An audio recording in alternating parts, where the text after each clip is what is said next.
My name's John Toohey. I'm a managing partner at Trilogy Talent Advisors and a partner at the Human Resources Executive Alliance. And I'm really thrilled to moderate today's session on navigating business and HR transformation in today's environment.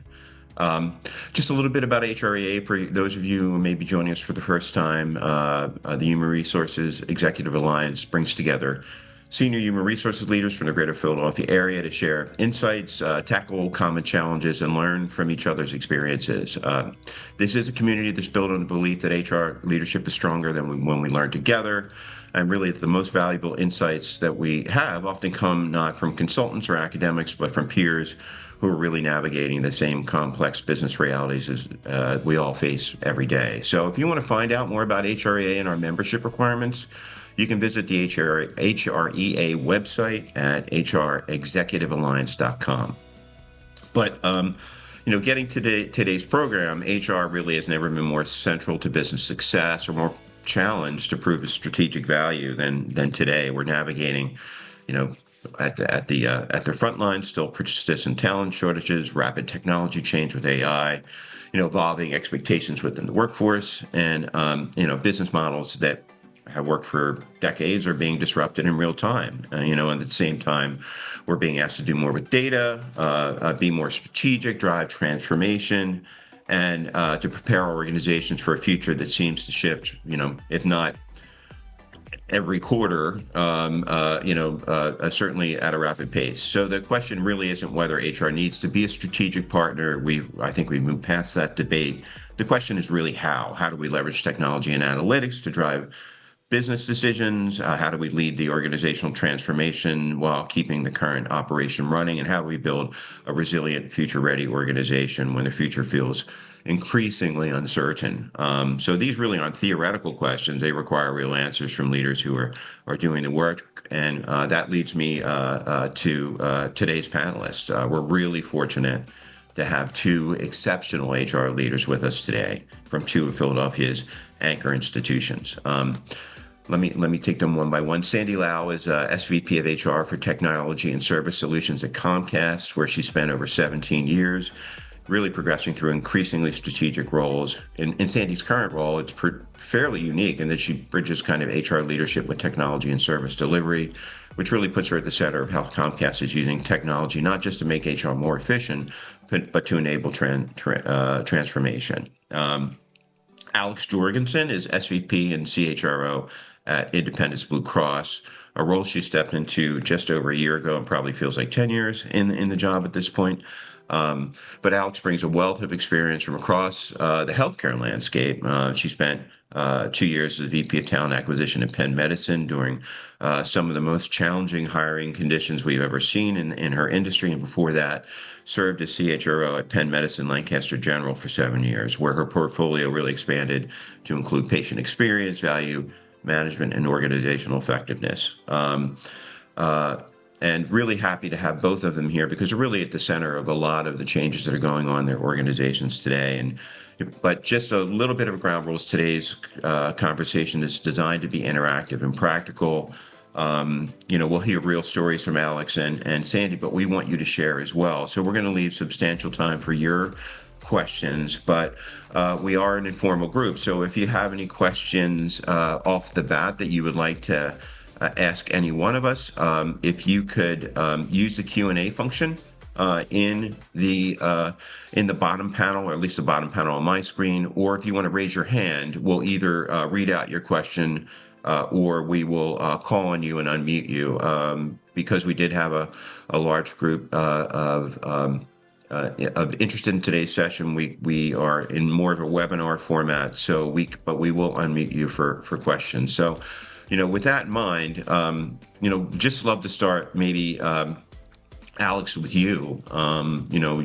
Both you and Sandy have seen, HR's role evolve significantly over your careers. And I'm just curious as to, how your definition of strategic business partners changed over that time, and what does it mean in practice today in confronting some of the business challenges that your organization at IBC is confronting currently? Yeah, thank you. Good morning, everybody. I think, this probably resonates with most, if not everybody online. the strategic partnership role in HR really evolved from HR leaders or HR experts, where we're providing really sort of employment practice advice, to really being a business and strategic partner, particularly during challenging times, ensuring that the workforce is aligned with strategic and operational initiatives becomes that much more crucial. And so I think that's where the change happens from an HR perspective, and ensuring that really the entire workforce, the way you're organized, the way the skills that are needed, the way you're leveraging technology, the way you're driving efficiencies, it really spans beyond the sort of old school hiring, firing, paying kind of component, and really fall squarely in the space where an organization needs to head in a specific direction with specific strategic imperatives, and you need everyone to sort of line up and be prepared to deliver on those imperatives. And HR really is at the cusp of ensuring that everyone is positioned appropriately to be able to execute on that. And that evolved, probably started evolving back in the day when the HR business partner role was created, is where I would start off. But it has accelerated, I think, particularly with COVID and the Great Resignation, and as talent becomes more challenging and cost really is impacting across all industries, frankly. That strategic partnership and that insight from HR becomes that much more critical for businesses. Sandy, how about you? Yeah, absolutely. Hey, Alex, so much of what you said resonates with me for sure. And it's interesting that you said it's when the business partner role surfaced, and actually what I was thinking was it's when the COE role surfaced, right? And that's essentially the same thing. Like when I started my career a few decades ago in HR, it wasn't even like a major that you could have at a university. Like folks weren't necessarily prepared to go into the HR profession because it really wasn't a traditional profession at the time that people could have, career through. So it's been great watching over the last couple of decades, the function professionalize is how I would call it. I do think that here at Comcast, we started going down to the direction of the COE model back in 2008. That's when we moved to SAP. And at the time, like I said, folks were called generalists, and they were, an inch deep, but like a mile wide, and could barely juggle everything, Alex, that you were talking about, because there was just so much thrown at, these generalists. So the goal with the COE structure was to lift a lot of the day-to-day off of the HRBP. But I think concurrently, Alex, you alluded to it. The HR function also just became more complex. Employment law, labor law, technology, everything became much more complex. So I don't think that HR business partners, even when the COE model was, constructed a few decades ago and companies started adopting, I don't think they got the lift that they expected. And I was an HRBP up until about 4 years ago, so I can say that was definitely what I experienced. Like the promise of that strategic role where I didn't have to block and tackle every day didn't necessarily happen. I do think that we are much closer, right? Like a lot, there was some COVID in there, because I do think that accelerated technology at a clip for a host of reasons. And in that regard, we can build technology that both HRBPs, COEs can use, but most importantly, people leaders. Like really putting people matters in the hands of people leaders, as opposed to having HR having the interface on every, micro issue that may be happening from a talent standpoint. So I think what that truly means is HR can focus on talent matters, like true strategic talent matters, OD, and it gets really complicated in our case now that we're much more global.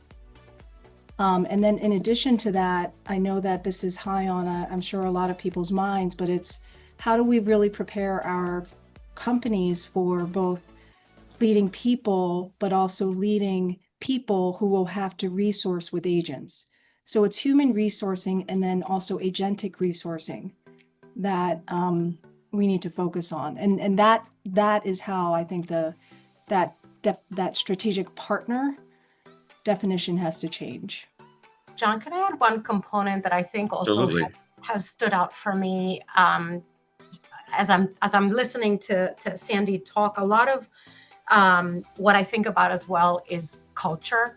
And you know, when I think back years ago, you know, when a lot of us were still doing the HR thing, sort of earlier in our careers, I don't recall culture being as and certainly maybe for the organizations that I was in, wasn't as paramount and pivotal as it feels like it has become more recently. And what I mean by that is the attributes of a culture that if from an HR perspective, you are setting up the way that you recognize, promote, hire, et cetera, right? The way that you reward, the way that you revamp your values, all with the intent to drive a specific culture. And in today's day and age, it's really all about performance. The HR strategic role really sits at the center. I mean, I recall back in the day, culture was really owned by the CEO, and certainly it still is, right? But I don't remember we would talk about it, but I don't recall the HR leader being as much of a driver for really implementing change to culture as meaningfully as I see it needed today. And how do you do that, right? How do you set up the organization you're not going to completely blow up a culture in an organization, but there is a need to evolve given the changing landscape and environment. And it is both at the board level and at the executive level, the shift is really on, hey, HR leader, how do you help us sort of evolve that? How do you drive behaviors that will help then evolve that culture? And I think that's really critical right now as well. Absolutely. Well, I'm going to shift around a couple times from our prepared order because you've hit on a couple really interesting points here, both of you. And I think I feel the pain of when the COE model came in and was supposed to free people up to be HRBPs, and folks ended up not doing their new job. They ended up doing their new job and their old job at the same time, right? And because there was cultures were conditioned to have HR do certain things, and it's taken some time for those things to change. But one of the things I think would need to change, as you talked about the different roles that you play as strategic HR business partners, is the way that we kind of train new HR professionals and move them away from being generalists to being, have the capacity to be HR business partners. And I'm just curious if you've seen kind of an evolution in the way kind of, earlier career HR professionals progress through the function and the responsibility that you two as senior leaders within the function have to make sure that they have the exposure and the experiences required for them to play similar strategic roles as they progress in their own careers. Yeah, I mean, I will say that what I still find tried and true is having folks do a variety of the HR functions early in career, whether it's through a formal rotational program, but what we actually have here are gigs too. So in the case of Comcast HR, we have HR folks, my team in particular, at least like 5 to 10 people on gigs at any given time, running through different parts of my organization, but then also COEs and then HR business partner teams. And that does a tremendous amount. There's also Alex, I'm sure you and I, we're just fortunate we have an infrastructure for a large learning team too, that delivers a variety of HR training. And then on top of that, especially given the business that I'm in, a lot of technology as well as automation and AI type training. I guess, it's interesting because I've thought about this in terms of earlier career HR folks, and I know that with myself, a lot of foundationally how I picked up HR was definitely moving through teams, but it was rote. Like it was actually like the rote tasks, data, workforce data type tasks that really helped me understand the function. And I think in my case, I had an early dose of that because my career started in total rewards. So, you obviously just had more of an inclination towards data. And I think from an early career standpoint, like what I really try to instill is you got to get to know the data. You have to understand what the data means, create narratives out of the data, trends that you see. Data is your friend. Like it tried and true. That's what I've been saying for the last 2 decades as I've mentored people. And it still is very much so the case. It's just, now the tools are much more sophisticated and, they can, it's no longer like various Excel formulas and pivot tables. It's at your hands with Copilot or, the various dashboarding that we do here that's automated. Yeah, it's interesting, Sandy, because I grew up, I didn't start in the total reward space. I really evolved out of the talent acquisition and business partner side. Yeah. And I agree with you. I also would on the rotation aspect, because I think young professionals don't necessarily know if they have an interest in HR. I have found that to some extent, they don't fully understand what HR really is or means. And so they really benefit from the exposure to different areas.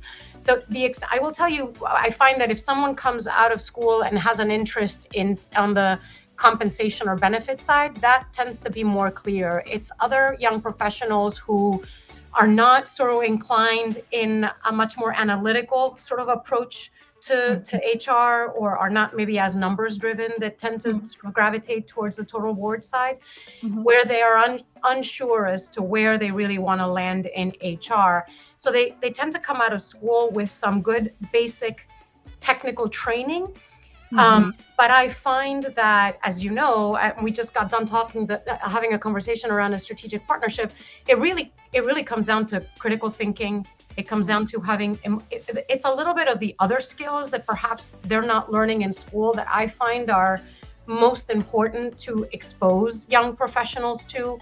And so I've often done that in engaging them in some of the work, almost, I think, similar to what you're describing, gigs. And then debriefing later, right? So I think the most productive, successful HR professionals are those that for sure have foundational technical skill set. But that's table stakes anymore, right? That's not really making or breaking the bank. You're expected to have strong foundational HR skills. Where you're really going to add the value, and that's the conversation that I think is important to have with young professionals, because I don't think that's as apparently clear, is number one, exactly what you talked about. Data is your friend, right? And it's not the additional thing you've got to do. It's the thing where you probably want to start and understand it. So you need to be informed by the data. It doesn't have to be the end all be all either, because there's color that has to come into play as well, but it's got to be foundationally grounded on data to bring credibility into the room, right? But for me, the other component that is so important, it has to do with critical thinking and problem solving. At the end of the day, people are coming to HR because they have problems, and they often don't know what the solution is. They might come to you saying, I have a problem and this is how I want to solve it. But quite often the solution is not actually the solution for the problem. And so you need the skill set to be able to diagnose and pull that apart and make sure that you're understanding what is the problem you're trying to solve and how to appropriately go at it. The other piece for me also is critical is emotional intelligence. And I would tell you that is an HR critical skill set for early career, mid-career, late career, and it spans beyond HR.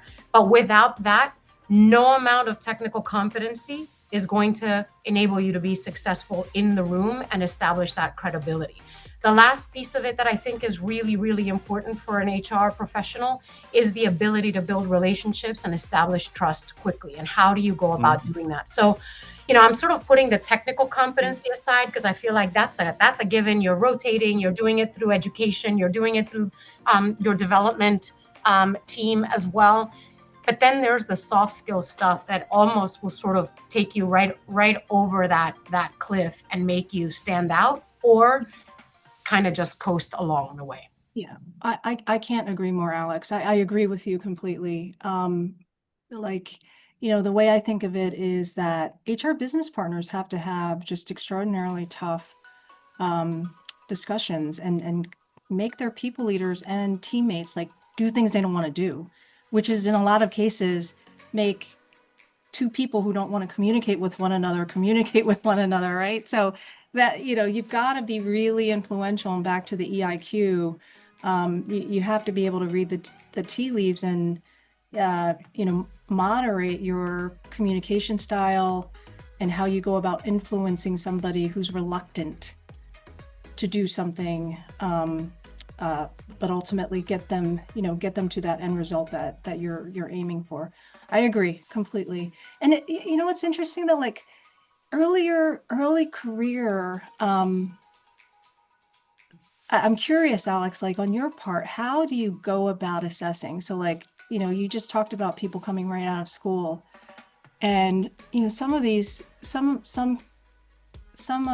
college graduates I've encountered have very, very little corporate experience, right? So it's a little bit of what they picked up at home, definitely class dynamics, professor dynamics, all of that, but it is to some extent I kind of feel like it can't be taught, but then you have to ultimately have some, I guess, latitude where experientially you have to trust that these college graduates will pick up on the EIQ piece and the judgment piece and the influence piece. Yeah, and I would add to that, and I don't want to over stereotype, and maybe I'm projecting what I experienced from my own kids. When you're thinking about the younger professionals coming out of school, I think there is a huge advantage. They bring a real skill set to the table when it comes to adoption and agility with technology, I find. So where I myself take, I am not as quick a study sometimes with new technology and new tools, and it takes me a little longer. I do find that there is a quicker adoption and agility. And I think it's just based on, even just my teenager, I think, that, don't judge me as a parent, but I think she was playing on the iPad when she was 2, right? And so that inherently is a skill set that they developed much younger. The flip side of that is that, we're talking about emotional intelligence, and I don't want to keep making this about that, but there is, I observe a gap in some aspect of emotional intelligence and social interaction, and largely probably driven by that technology sort of handcuff that the younger professionals have been more exposed to. So from my perspective, we are selective about where and how to introduce young professionals to test their ability in that space. I'm sure it's the same at Comcast.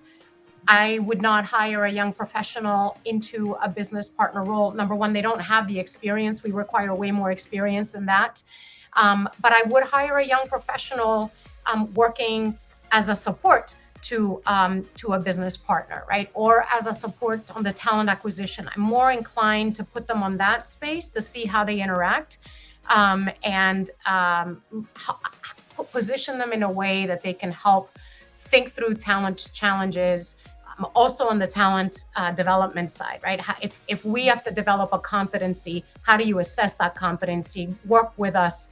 How do you leverage technology to properly assess that competency? So both positioning them in a way where you can help develop where their gaps might be, putting them in a job that they are more likely to be successful, and partner them with strength in that space, but really double down on where they are stronger. I have found that, there are younger generations than I am, as we are really focused on introducing AI across our organization as a way to automate and drive efficiencies. I'm not the expert, and we're selecting buddies, and I'm telling you, most of my buddies are from generational and are younger professionals that are much more acutely aware and nimble in that space and can help educate me. So that's sort of setting them up also to help us, because Right. that's a strength that they bring to the table, and that is a contributing strength to HR. What are the challenges? How do you think about this? Help us think how someone in your same space would think about it. How can we help bridge that adoption? So that's sort of how we think about it. Yeah. If I could jump in, Sure. just a little bit on thematically some of the things you're talking about. I'm hearing, if we did a word search on this conversation, technology would probably be the biggest one on the screen. Data would be the second biggest one on the screen.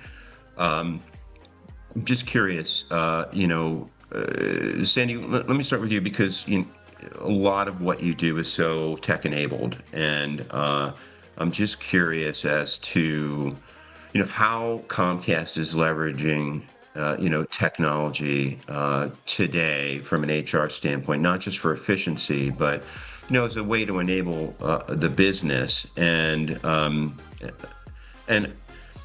I know you're going to talk about AI, because we can't not talk about AI when we have this conversation. But I'm just curious as to kind of AI loves data. HR owns a ton of data in an organization, maybe the most data in an organization. So just curious as to how Comcast is leveraging technology, both in terms of your more traditional systems, as well as kind of how AI has been layered on top of it or is replacing some of those systems over the last few years. Yeah, so you're right, John. I mean, HR technology is definitely evolving. So I think a lot of people think of, HCMs with long 2-year implementation plans, but that's really, that's less of a thing, I would say, as we go into the next decade. And, Right. I've had conversations even with our HCM that, I trust them to be the workforce data repository. I value them most from a data security and privacy standpoint. However, we here at Comcast don't look to our HCM as a destination any longer for our teammates. We are actively building agentic technology to really be the user interface for a lot of our workplace applications. And John, you're right. The three of us have talked about how HR is just so ripe for AI, because that's really where AI can add the most value and concatenate volumes and volumes of data that is just not possible by humans. So back to how we're going about enabling the business and thinking about HR technology as an enabler. I think I mentioned it a little earlier, putting more and more technology into the hands of people leaders so that they can make people decisions on their own, so that they can become more agile in managing their business plans. That's the goal. So I've something I've said many times is that if I were doing my job perfectly, I'd be out of a job. And what I mean is, the strongest people leadership doesn't need HR, right? Strong people leaders can hire, attract, they can keep pipelines, they can keep their teams engaged without any kind of HR intervention. So as technology has really developed, especially in the form of AI, we can build more and more tools that people leaders can directly tap into. And then along those lines, here we also have, in addition to building a workplace agent, the other very, very popular item that our people leaders use is our people metrics catalog, which is, we have a data foundry, we have an enterprise business intelligence team. They're fantastic. The group was stood up over a decade ago. and it services both the business as well as general administration functions. So from an HR standpoint, the Foundry has ingested a ton of data. So we are able to publish a variety of dashboards that our people leaders consult on a regular basis. And it's the interface is just Tableau, and people leaders can go about making decisions based on that.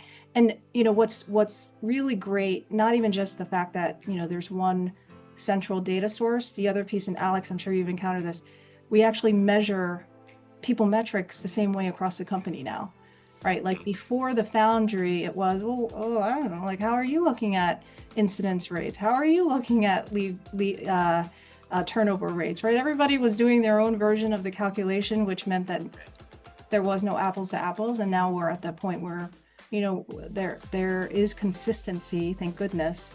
But all that leads to, if people leaders have the right tools, they can make decisions more quickly on their people matters, which ultimately helps them move the business forward in a more agile fashion.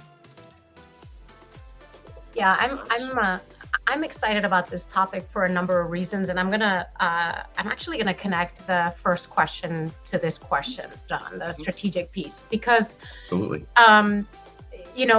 Much like Sandy, HRIS, and it isn't a destination. It's a vehicle to get data into a bigger sort of data analytical foundation by which people can just access as needed.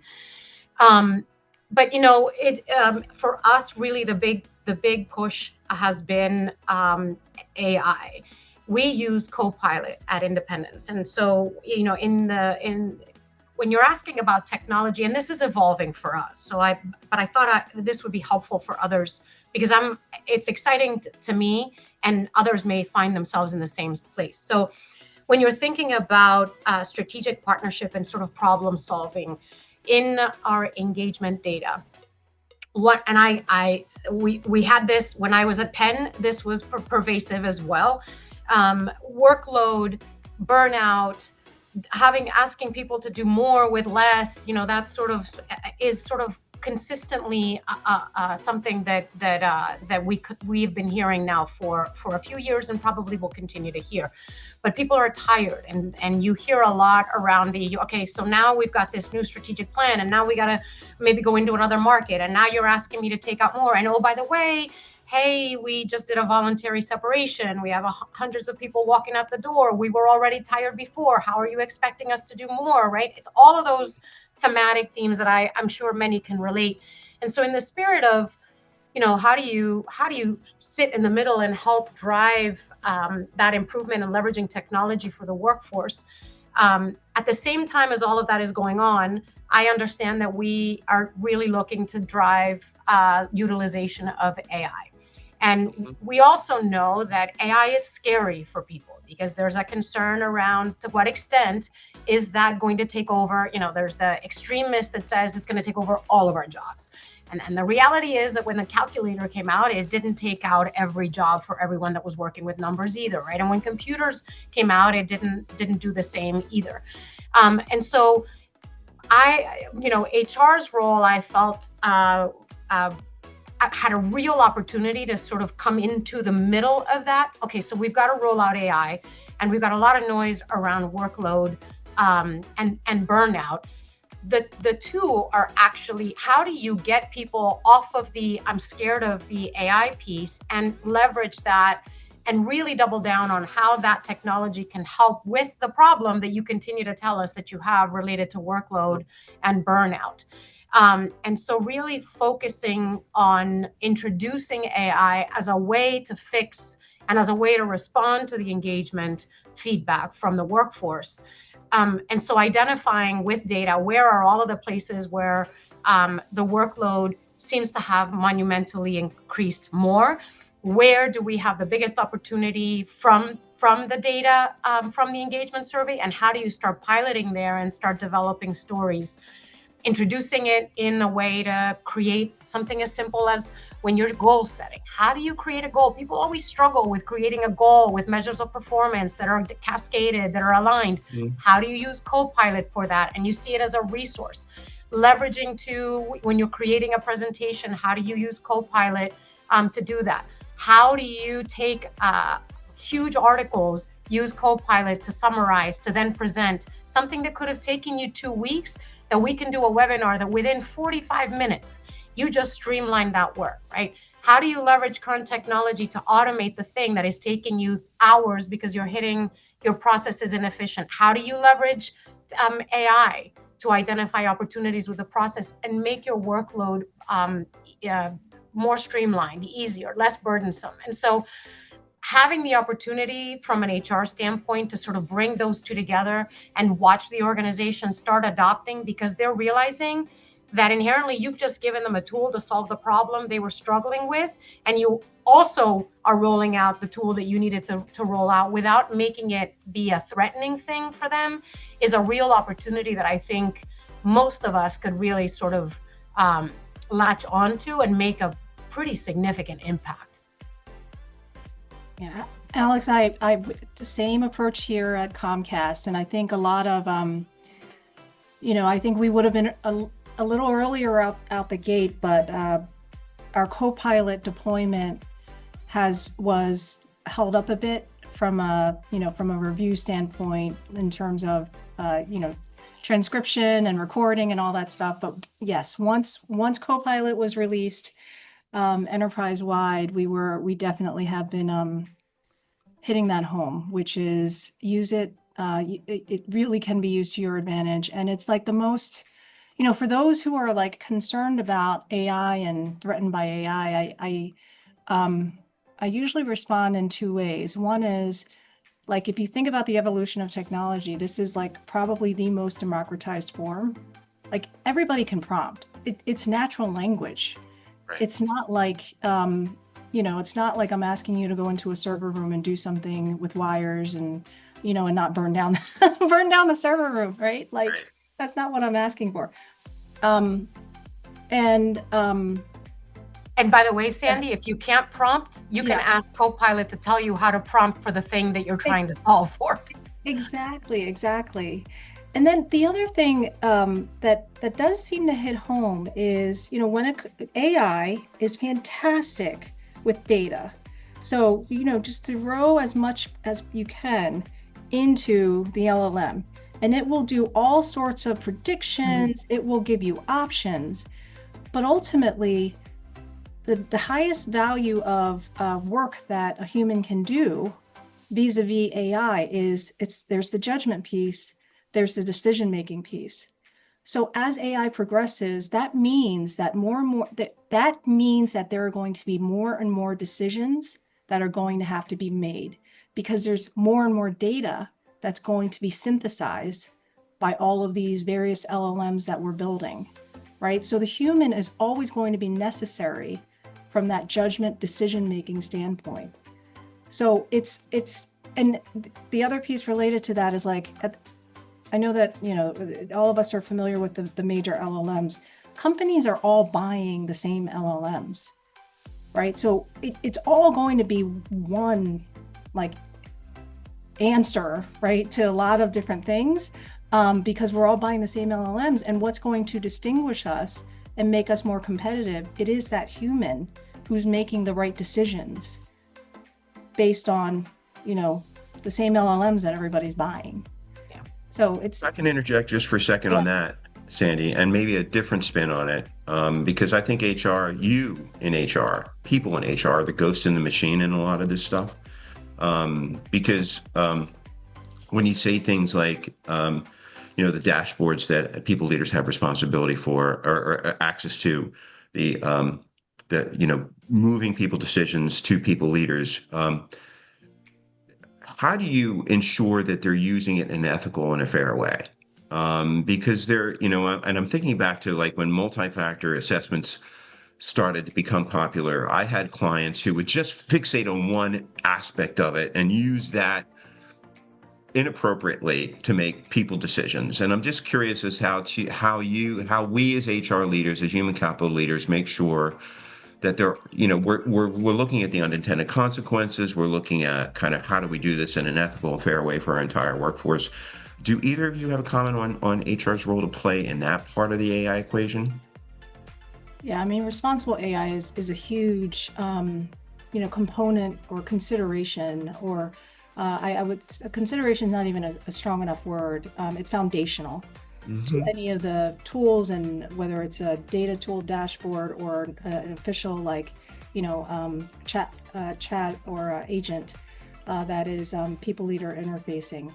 So Alex, you probably have the same thing. I mean, we have an AI governance team that weighs in and reviews as many of the state and local and federal regulations that we need to before we go about deploying any one of these products. And the other piece is we have controls too on access. A lot of controls that prevent the leader from accessing anything that they shouldn't be accessing. It's really very much so down to being team specific. And then if it's from a benchmarking standpoint, we ensure that whatever the benchmarking data is, it meets the employee count, whatever that count is, so that it could be in aggregate, presented in aggregated form.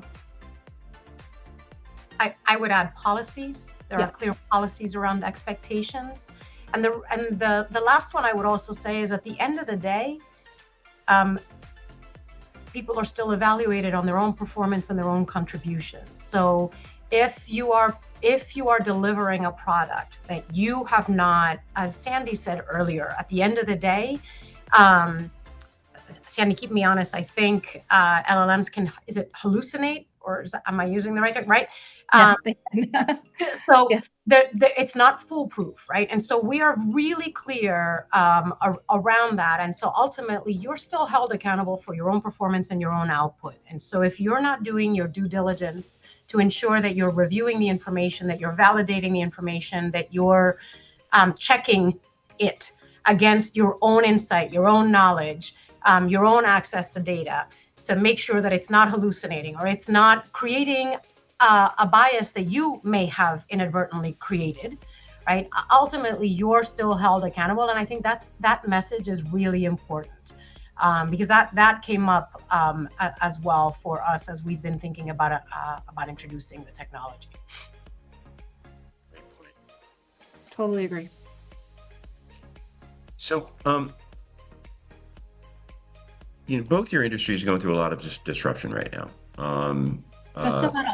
Just a little bit of disruption in the communications and technology convergence area, just a smidge of disruption in the healthcare space right now. Just curious as to, Alex, let me start with you, because you talked about the importance of culture, right? So how do you, through these times of disruption, how do you work with your leadership team, with your colleagues to adapt, evolve the culture, preserve the culture where it makes the most sense during these times where there's a lot of uncertainty and the environment in which you operate is changing rapidly? Yeah. So I made the brilliant decision in my career to be on the provider healthcare delivery health system side during COVID. So that was great. Clearly not. And so that's when the providers got hit with some sort of never seen before challenges and headwinds and most challenging landscape we could possibly navigate. And then as we're sort of coming over the crest on the provider side, I decide, well, let me go over to the payer side right when the pendulum is shifting, and it's sort of the unprecedented times on the insurance payer side. So it's been a really interesting challenge for me, which I've embraced as a problem solver, to kind of see myself through it. Number one, as I'm really navigating to really fully understand this side of the healthcare business, where I thought that I totally understood it being on the provider side, and I was grossly mistaken, and I underestimated how complicated and complex it is. But really, so while I'm trying to understand better the business, helping the workforce and the business navigate what is unprecedented times. When you couple that with the fact that at Independence, we are really privileged to have extremely long-standing, long-tenured workforce. And so there is a huge benefit to that, of course. But with that comes challenges, because a workforce with an extremely long tenure has a way of doing things that is many, many years and a lot of history. And so finding that, it's been my job, as I see it, has been finding the balance to honor that existing culture and history, but helping the organization evolve, because these are different times than anything that have ever been experienced before. And so, some of the very specific areas that we've looked at is really evolving the culture from a continuous improvement perspective. So how it's all about becoming more efficient, right? One of the ways in which we compete in the market is we've got to be the lowest healthcare provider. We've got to have the lowest administrative costs. We've got to have the greatest service delivery, and obviously the greatest network. But at this time, given some of the shifts in the market, becoming most efficient is critical for us. And that's not necessarily perhaps been a core competency in the past from a pure cost perspective. And so how do you introduce continuous improvement, not just as a tool, but as a culture evolution, right? Because with that comes a different way of thinking, a different way of leading.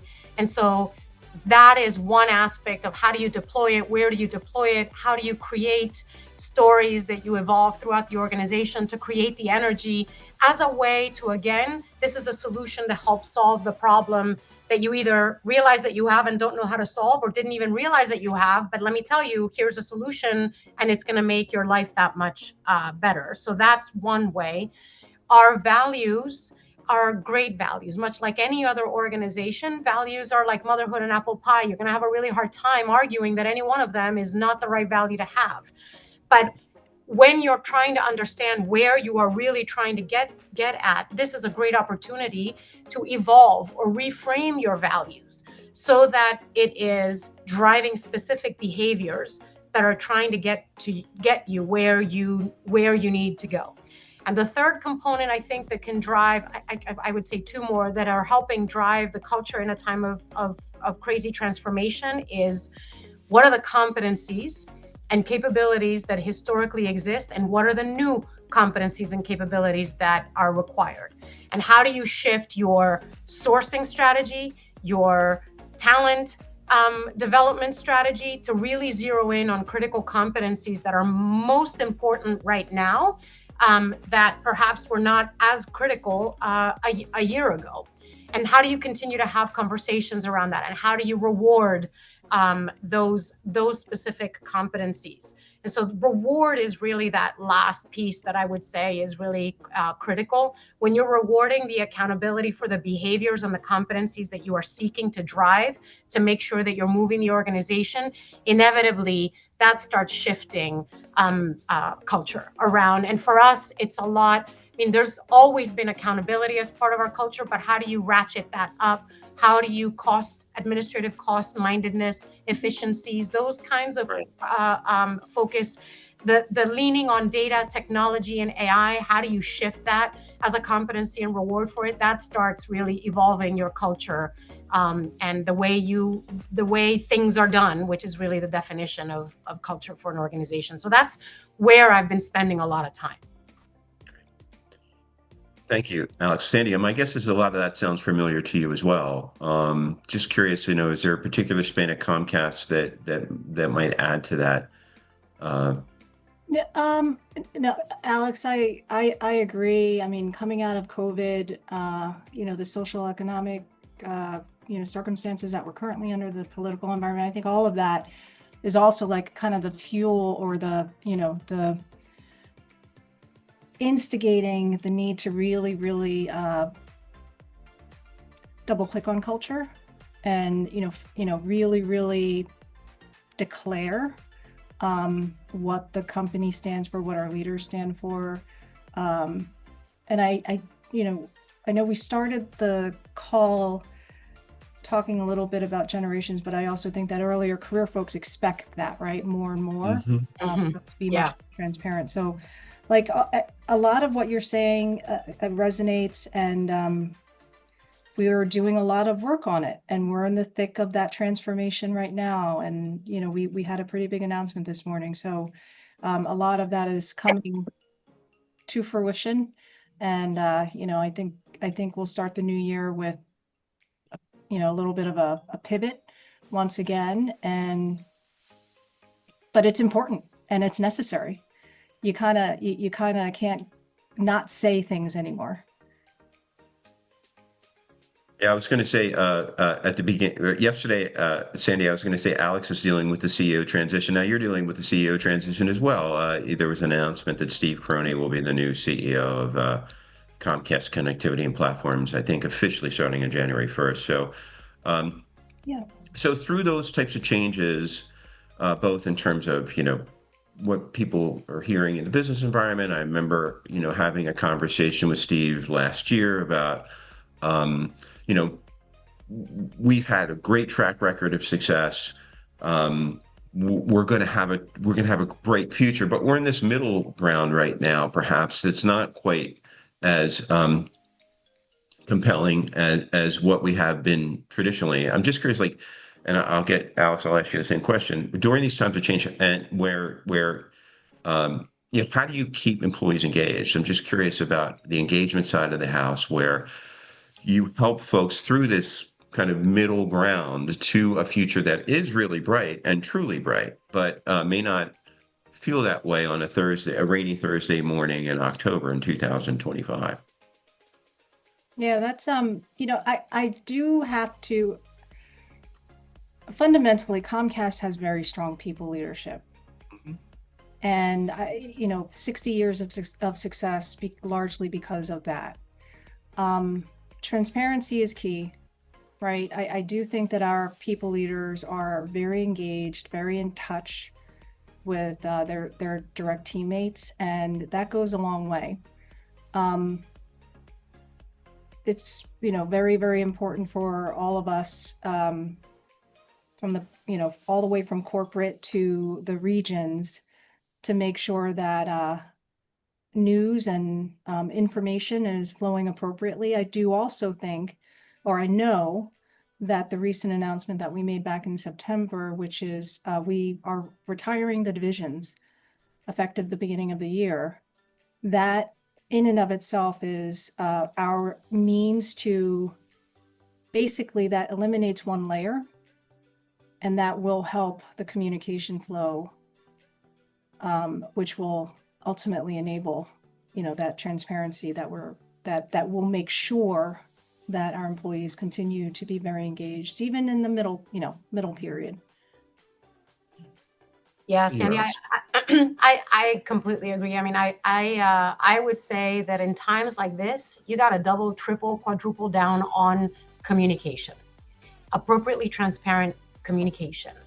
And I say appropriately transparent because sometimes you don't have enough information, and so you need to be really judicious about ensuring that you're giving complete, appropriate information at the right time to the right audiences. But when you think you've communicated enough, you haven't. And in the times of biggest change is when you really sort of need to turn the volume up. And sometimes saying that you don't have all of the answers is exactly what people need to hear, because in the absence of saying, we're working through this, we've solved this, but we're still solving for that, when you don't actually share, even where you don't have all of the answers, the assumption can always, people will create the reality for themselves and will assume that there is something going on that you're just intentionally not sharing. So I think that transparency is really important. So that's one on the communication side. Number two, I would say, and this is all about turn the volume up on lean in on leading. What does that mean? That means you've got to be visible. If you've got an environment that is very virtual, find the way in the virtual environment to be as visible and connected as possible. hiding and sort of hiding under your desk and sort of avoiding the questions is probably one of the worst things that leaders can do. And so being visible and opening up the dialogue. So it's not just a one-way communication. For leaders to open up the dialogue, to be able to call out what is going on, right? We're going through a CEO transition. We're going through a challenging environment. These are the things that I know we're navigating. I understand that these are some of the concerns that some of you have raised. This is the way that we as a team can work through it. What do you think and solicit feedback from the team so that they feel like they are part of, that they're empowered and they have some aspect of control in the situation, I think is really important. You can't do that at an executive sort of level when you're addressing large portions of the organization, but at a frontline leadership level, empowering those leaders with the right talking points and the right tools to engage their workforce is critical at this time.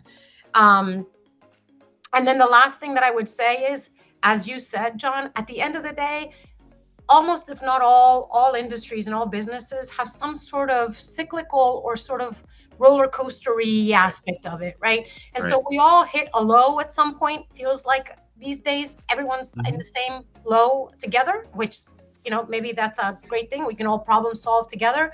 But the reality is that we're not going to be there forever. And organizations have strategies for specifically that reason. And so making sure that people understand, listen, we're navigating uncertain times right now. Number one, acknowledge the obvious. Number two, talk about the things that you are doing to get us past the sort of rough waters that we find ourselves in, and then quickly pivot to, but this is where we're going. And don't lose sight of, there is a place that we're going, and the future is bright because we've gone through challenges before and we have overcome them. And with these tools or with these resources and, with this direction and with this leadership, we're going to get on the other side and be better for it, be stronger for it, be better rooted for it. And then lastly, if whenever possible, give people at a frontline level, what is it that they specifically can do to help their immediate environment, to help their teams, so that, again, they can feel like they have control and they're empowered. I think that is where I would say we can add the most value and be most supportive in a really difficult time to keep people engaged. Yeah, and I'm just going to say a couple of things, back to the, you can't over communicate. I think there is a science, and I want to look it up, but it's like 5 or 6 or 7 times you have to repeat yourself. I think it's 7. Or it's 7. It's 7. So it's like 7 times, right? So I try to keep that in mind. The other piece is, and I'm sure IBX has it too. We have ENPS 4 times a year and then 1 annual survey. So that's another really significant tool that we are able to leverage with our people leaders to make sure that they're truly able to, digest, get the feedback directly from the teams. And then we work it, we action plan. We keep action planning. It's action planning every day, all year long. Again, This year we're pulsing every other month, which for my HR friends out there, it's not for the week of heart. It's a lot of work because the expectation is, to your point, you're action planning regularly. But at a time where your workforce might say to you, hey, we've got thoughts and we've got feedback and we need support, turning up the volume in how often you're asking for feedback, and little changes can go a long way. And to your point, I have an engagement essentials communication that goes out every month, and I cannot emphasize enough the actions that we have taken to respond to the feedback. And so I repeat it and I repeat it and I repeat it because people will forget. And it's important for them to know your feedback matters. We are listening. There are some things we cannot fix because they're not reasonable. And so to talk about those are important as well, because that does drive engagement, because it does help people understand that you're still listening to them and you're explaining to them the why things might not change in the way they want them to change. That's right. So before we wrap up, I want to leave some time for questions here. We have, and I would encourage you again, if you have some questions, raise your hand. We'll unmute you and you can answer them, or use the Q&A function in the in Zoom. We did get one question that I should have maybe addressed when we're talking about technology more specifically, but I don't want to not address it. So let me read it out to you. It's from one of our attendees. It's how do you decide which HR processes to enable within the HCM and which are managed outside of the HCM through agentic AI services that then feed back into the HCM?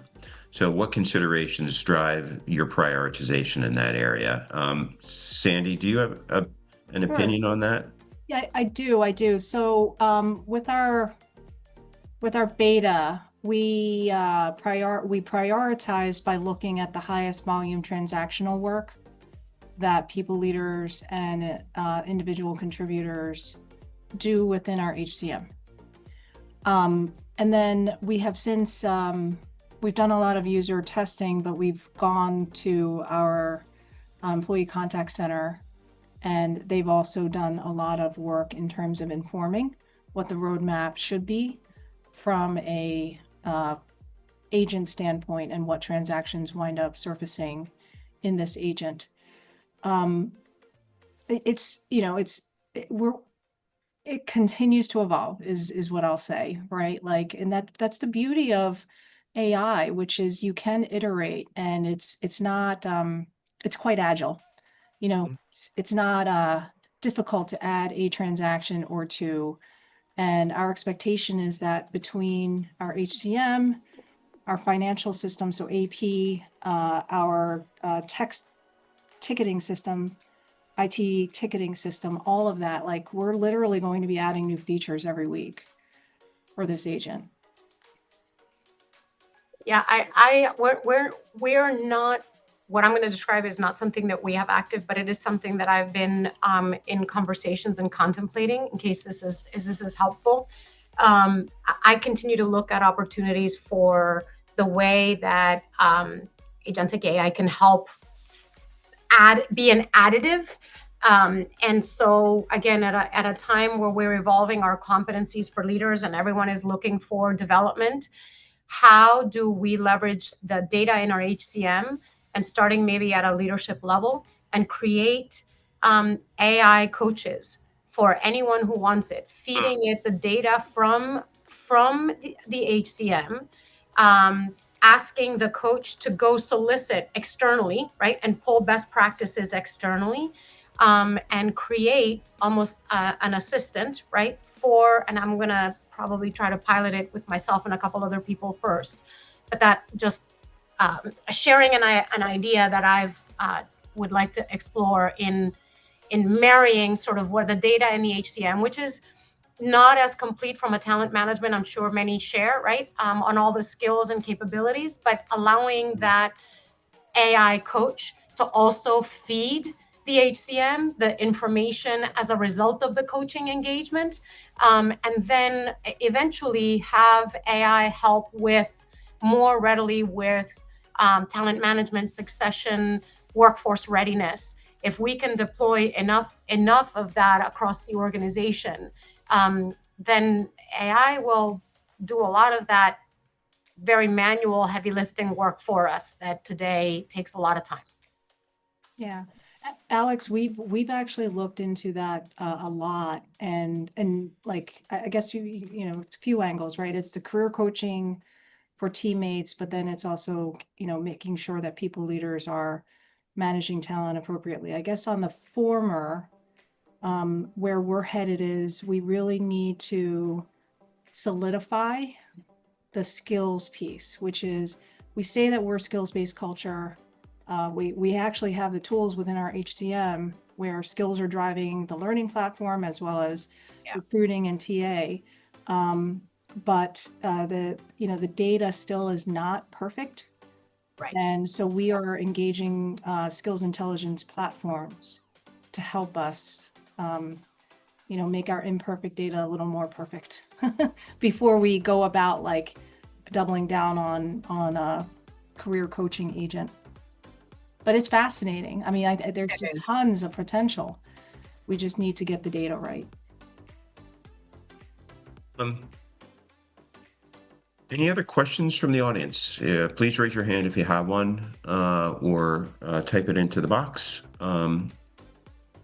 Just give that a second. I don't know if people are overwhelmed or checking their emails or whatever it might be, but let me ask one more question then, as we wrap up. Just some real world lessons, over, the recent past and maybe a little further back, but just curious as to, when you think about HR transformation or initiative that went very differently than you expected, either better or worse. What are the learning experiences from those things that don't go according to plan that you're able to apply to new initiatives moving forward? Just curious as to whether it's a battle scar or a happy accident or whatever it might be. What are the learnings for you as you kind of go into new HR transformation or OpEx types of initiatives based on experiences that you've had in the past? I'll go to my prior, my before IBX. And I don't know if this one will be helpful. I don't know that I would say it was different than I expected, but I didn't actually know where this was going to land. So, and I know, John, you know about this. When I was at Penn, I was asked to go into a system role, and at the time, sort of great resignation. Everyone was having a hard time finding the right talent. I was asked to bring the talent acquisition as a system function, centralized with metrics. We needed to identify workforce development programs for critical clinical roles, and politically, I would say it was a challenge that I needed to overcome, because there was a little bit of a push and a pull in that at Penn Medicine, it is a system, but there are sort of systems within the system. So at Penn Medicine, they're called entities, and it's sort of all of the hospitals and their subsidiaries, sort of extensions to the hospital. And they operate very autonomously. And the controls in many instances sort of happen decentralized. And with some challenges in service deliveries, there was a strong sentiment from the entities that their desire to keep the function, particularly when it came to talent, decentralized, so that the entities could feel they had better control, better access to talent for their needs, which in their case might be different than different hospitals or a hospital in a different labor market, et cetera. And so in speaking with the executive teams of all of those entities, it was very clear that the desire was to create a function that really allowed teams to stay, and everyone had their own needs, and stay sort of more a decentralized model. But from a system-wise, the interest was to create a completely centralized model with efficiencies, et cetera. So, and I was a little bit in the middle. And so I really didn't know, this could be career ending, right? How do you make everybody happy when what they are all looking for is something completely different? And so, without getting into too many of the boring details, I will jump to where we landed and where what I learned. What I learned goes back to one of sort of what relearned and reemphasized was how important it is to take the time to understand what everybody needs, why they need it. I spent an incredible amount of time having more than 100 conversations with stakeholders, and that was probably not even enough. And so at a time where we needed to move fast, really having to manage the execution speed of the change with the critical importance of getting to understanding who the stakeholders were, understanding where the commonalities were, understanding where we could give people wins across the board, and communicate. And when I couldn't deliver something that someone had clearly told me that they were looking for out of what I was trying to accomplish, to make sure to take the time to double back. And that was really all about building relationships. And so I didn't know how that would end. We did end up in a centralized function that was sort of like the account manager model, right? So it's not like I reinvented the wheel on this one. It was a centralized function that where teams were deployed, but we had a shared services approach as well. But the time spent on the front end to make sure that people were heard, and the time spent throughout the process to go back and validate those decisions, and then understand at the end of the day, what is the problem that they're trying to solve, right? It's being navigated in, I need the control, I need the people reporting to me, all of those things. But at the end of the day, what is the problem you're trying to solve? Make sure that you can verbalize that problem. And then to Sandy's such eloquent points earlier on, lean in on that data. Leverage the data to say, look, I am solving the problem. Maybe I'm not solving it in the way you said you wanted it, but at the end of the day, your problem is being solved. So don't worry about how we get there. Let me worry about that. Let me take the burden. But let me show you how that problem for you is getting solved. So data was critical. That was a learning of not, really double down, because there are many opinions, but the data is always going to speak the truth. And building those relationships and listening to those stakeholders and sticking to that commitment was a huge learning, or just a doubling down that I need to always remember not to lose sight of. That front end work will always pay off in dividends.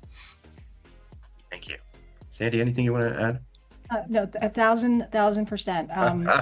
I was just going to say, stakeholdering is the key to success and the key to failure, or lack thereof. I'm just going to draw back to one point that we were making earlier. As much as we've been talking about technology, back to stakeholdering, the EIQ, the judgment, is so critical. Because Alex, you talked about you talk to each person however many times, and we all know these characters, right? It's that character who. I remember coaching somebody who said, well, yeah, I went to a meeting and, shared what the recommendation was, and he didn't say no, right? And my question back was, did he say yes? And the answer was, he didn't say anything. Well, that actually doesn't mean, that doesn't imply a yes. You have to know the personality and have judgment of, that said person to know that, absence a yes or no doesn't necessarily mean yes. You have to keep going back and back and back to get the answer. All that to say, technology is super critical, but you just have to have the human element to make the judgment, make the right decisions. That's my point. That was my point in bringing that back up. Thank you. Thank you for that. Sounds like you both say things 7 times a lot. So we try.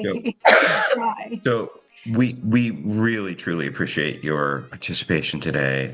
We know how much change you're managing in your daily lives and with your organizations, and to take an hour and 15 minutes with us this morning is very, very generous of you. We appreciate it. So I want to thank Sandy Lau from Comcast and Alex Jorgensen for IBC for leading our discussion this morning. Just a couple housekeeping items on HREA. A couple of events coming up. November 13th is the HR Department of the Year Awards. It's a partner event with Human Resource Executive Alliance. It's a great celebration of human resources achievement in the Philadelphia region. Sandy's functional boss, Bill Strahan, a few years ago was recognized with our Lifetime Achievement Award. Alex's retiring CEO, Greg Devens, a few years ago was also recognized as our CEO of the Year. So it's a great experience. If you want to know more about the event and register for it, you can go to hrawards.org.